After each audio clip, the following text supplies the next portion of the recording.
Yo, what's good, kings and queens? It's your boy Dawn, and I'm back for another reaction video today.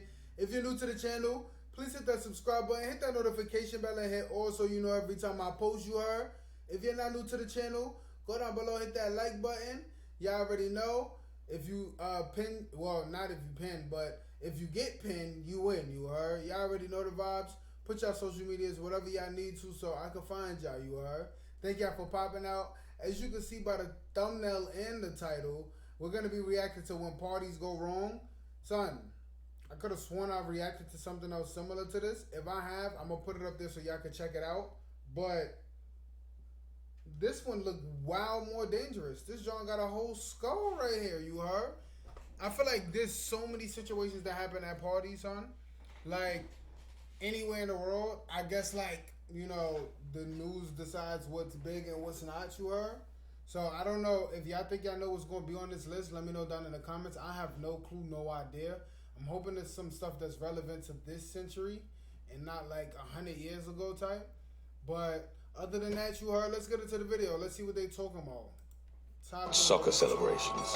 In the summer of 2010, the Dutch national soccer team finished second in the World Cup, a feat that was deemed worthy of a parade through the canals of Amsterdam. In spite of the celebratory mood, many houseboat owners were worried. They feared that the incidents of 1988 would repeat themselves, and that their property would be similarly damaged. That year, the Dutch team had won the European Championships against the Soviet Union. Hundreds of elated orange-clad fans partied along the canals. They climbed on top of live-in houseboats, damaging many of them, and even sinking a few. One woman whose houseboat had partially sunk under the weight of supporters in 1988 claimed that she found her couch, TV set, and kitchen floating against the ceiling. Fortunately, in 2010, Dutch authorities tightened security and ensured that the festive atmosphere didn't turn destructive. Nice. What do you want? Intermission you heard, please go down below, hit that like button, subscribe button, notification bell. That's how we get rid of these intermissions. That was a tragic event, son. I always wanted to go to Amsterdam. I want to go there. I'm glad they have these things and, you know, it's settled down. If y'all ever been to Amsterdam, you heard, let me know how it is. Help me get there, you heard. I want to go. Tell me what it's like. But other than that, let's get into the video. I don't know why they're giving us this intermission so soon, son. Help us get rid of these Johns. Number 9. Bronx nightclub shooting. The Bronx. In October of 2020, a shooting at a Bronx nightclub party in New York City ended in the death of 19-year-old Wendolyn Ortiz. Around 20 to 30 people were inside the Mixtec Lounge, drinking and dancing to a DJ, when gunshots erupted shortly after 7 a.m. Ortiz, who in June had survived a quadruple shooting, was taken to the hospital in critical condition and later pronounced dead. Two men aged 28 and 30 also sustained injuries, which were described as non-life-threatening. The reason for the shooting remains unclear, as the investigation is still ongoing. But Ortiz isn't believed to have been the actual target. According to the latest updates on the case, a man suspected to have been involved in the incident was apprehended at JFK Airport, where he was found with a one-way ticket to the Dominican Republic. Number 8. Death of Jacob Jaruzelski. In March of 2012, Jacob Jaruzelski was not only about to get married, but was also on the verge of turning 26. A day before his birthday, the young man was having his bachelor party at a friend's house in Kansas City, Missouri. After a night of partying in the early hours of the morning, Jaruzelski was found unresponsive on the floor. He was declared dead shortly afterwards. It later emerged that the man, a mixed martial arts enthusiast, had gotten into a fight with another partygoer. It's unclear whether it had escalated from an argument or if it was meant as a friendly tussle.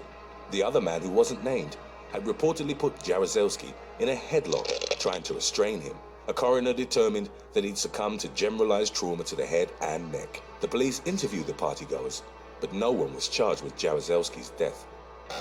Number 7. Crandon shooting.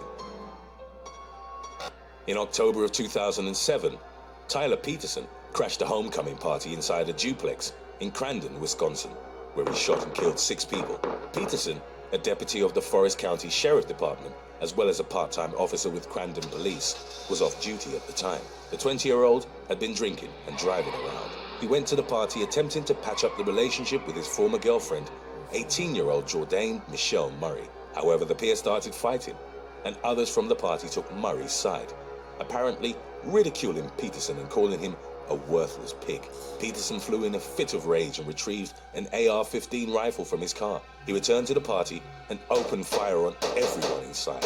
6 people, including Murray, were killed in the shooting, throughout which Peterson had fired 30 rounds. Only one survived by playing dead after being shot 3 times. Peterson switched vehicles and fled to a friend's cabin in the town of Argonne, where he confessed to the killings. The authorities tracked him down and SWAT teams set up a perimeter around the cabin. He tried to negotiate his surrender on the phone, but his terms were turned down.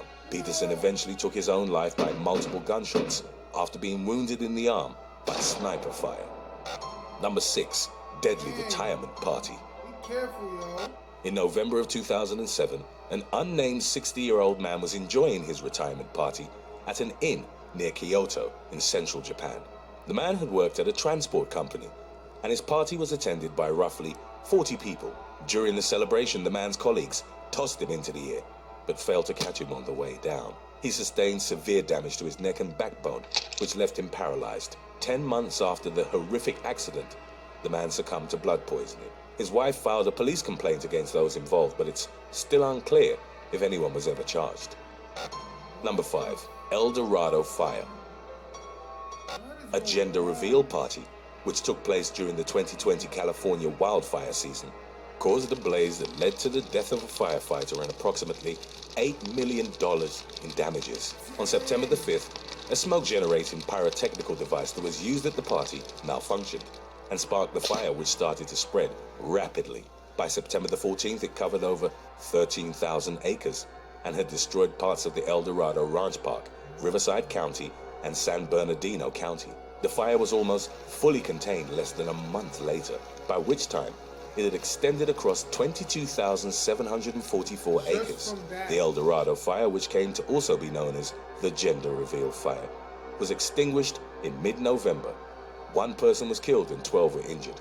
10 structures were obliterated, and 6 others were partially damaged. Number 4, death of Autumn Cannaday. In September of 2020, teenager Autumn Cannaday was at a party outside of Okmulgee County, Oklahoma. It featured a gathering of roughly 10 people, mostly teenagers, some of whom had been drinking alcohol. In the early morning of September the 27th, the party took a tragic turn. 19-year-old Marcus Peterson started playing with a firearm. The weapon discharged and Cannaday was shot in the head. The teenager, who in a month would have turned 19, died instantly. In the incident's aftermath, Patterson was arrested and charged with second-degree murder. Number 3, Covina Massacre. On December the 24th of 2008, Bruce Jeffrey Pardo knocked on the door of his former in-laws as they were having a Christmas party in the suburbs of Los Angeles, California. Pardo, who was wearing a Santa Claus suit, had 2 9mm. Sorry, we're gonna have to do a shooting safety what is this genre called? A reaction video, you heard. So that way, you know, we at least learn how to use guns over here, son. Because everybody out here using guns nowadays. To semi-automatic handguns in his possession. The 45-year-old had also brought a gift-wrapped package, which contained 2 additional handguns, as well as a homemade flamethrower that was placed on a trolley. As soon as the door opened, Pardo started shooting everyone inside the house as partygoers scrambled for their lives. The man's ex-wife and her parents were fatally shot. It's believed that Pardo proceeded to pointedly execute some of the victims. He then took out the flamethrower and set the home ablaze using racing fuel gasoline. 9 people were killed by Pardo, whether by gunshots or consumed by the flames. One partygoer who'd managed to flee to a neighbor's house called the emergency services. I'm not laughing, man. I knew they was going to give us an intermission, you heard, but it's okay. Thank y'all for popping out to the video, you heard. This crap is crazy, son. Y'all be careful. Y'all please be, you know, what's the word? Civil-minded, I guess. Like, just, you know, think twice before y'all do things. Like I said, we're going to have to watch some gun safety reactions so y'all can, like, you know, at least know what y'all doing. You know, at least, like, know that words will never hurt you, son. Sticks and stones may break your bones, but words will never, ever hurt you. Okay? No matter what nobody say, you know you, son. Don't ever let nobody tell you who you are, or you know what I'm saying. Like, of course we're human beings. Like, we can always change, we can always add and remove things, but like, be you. You know what I'm saying? Somebody is gonna wanna be with you for who you are. Like, even if that person that you with now don't want to be with you and they don't like how you are, somebody is gonna be like, dang, I really love how they are. So be you. Be nice, be loving. You heard? I'm not trying to get sentimental and all that, but be careful out here and be nice to people, son. Stop being mean. There's no reason to be mean. Let's get back though. Let's see what they talk about. What's your address? Ma'am, I understand. I need to know your address. When he shot, I heard the shots and they were like popping and I wasn't sure what it was, so everyone started panicking and running, so we all dove under the dining room. Some of us dove, some of us left. I don't know. My daughter has been shot. She was shot in the face on the side and she's bleeding. I know. I let the officers know. The officers are making sure it's safe for the paramedics. I need a bandage, please. Please come immediately. Who's in your house? Immediately. I don't know who else is surviving. I know, ma'am. Just stay on the phone with me, okay? My whole family, there's 30 people, 25 people. I know. The fire that Pardo had started rose to nearly 50 feet, and it took 80 firefighters over an hour and a half to put it out. Due to the blaze's intensity, some of the victims could only be identified by their dental or medical records. After the massacre and arson, Pardo fled to his brother's house about 30 miles away. He'd suffered third-degree burns on his body, which had melted parts of the Santa suit into his flesh. Unable to follow through on his plan of fleeing California, the man took his own life. About a block from his brother's house, the police found the killer's rented Dodge Caliber, rigged to explode with remnants of his costume if anyone tried to remove them. There were also numerous handguns and about 200 rounds of ammunition at the scene. The car was treated as a threat, and a bomb squad detonated the vehicle by firing an incendiary device into it. While a definitive motive for the horrific crime wasn't definitely determined, Pardo's bitter divorce, which had been settled about a week prior, was seen as the main triggering factor. Today's topic was requested by Scotty Lewis. If you have any other topics you'd like to learn about, subscribe, and let us know in the comments section below. Number 2, Salvatore Tatullo. In June of 2011, Salvatore Tatullo was riding on a party bus along I-94 on Detroit's east side when he suffered a fatal accident. Those on the custom bus, which can hold up to 30 people, were reportedly celebrating a bachelor party. According to state police reports, 24-year-old Tatullo opened an overhead emergency exit and popped his head out. Unfortunately, as the young man did so, the bus passed the low-hanging overpass. Tatullo struck it and suffered critical head injuries, to which he succumbed in a hospital several days later. The authorities reported the incident as the third deadly accident on a party bus to take place in Metro Detroit in just over a year. Number 1, Coy Wayne Westbrook.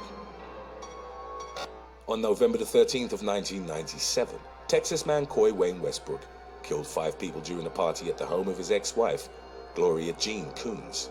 Westbrook's testimony is the only existing account of the incident, so it's unknown whether it's accurate.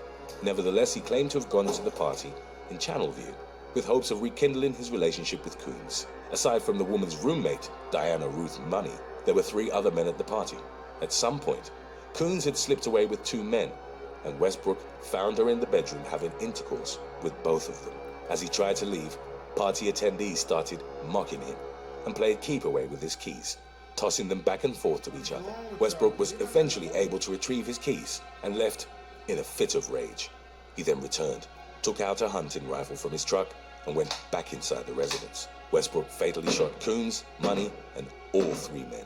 A neighbor who'd heard the gunfire went next door and called the police upon seeing the dead bodies. Westbrook was arrested at the scene.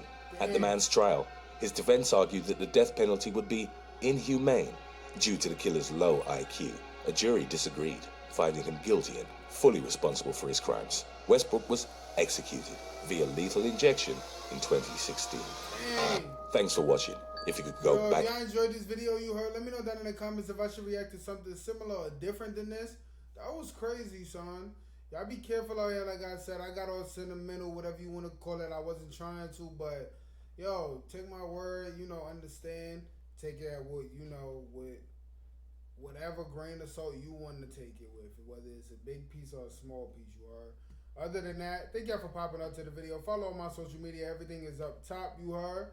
If y'all want to see me react to something similar or different, y'all already know what to do. Let me know down below. Let me know on Twitter. Let me know on Instagram, wherever y'all want to do it, you heard. Snapchat, I just recorded another video. Y'all go check it out, you heard. About to go record another one now, so I'm going to see y'all there.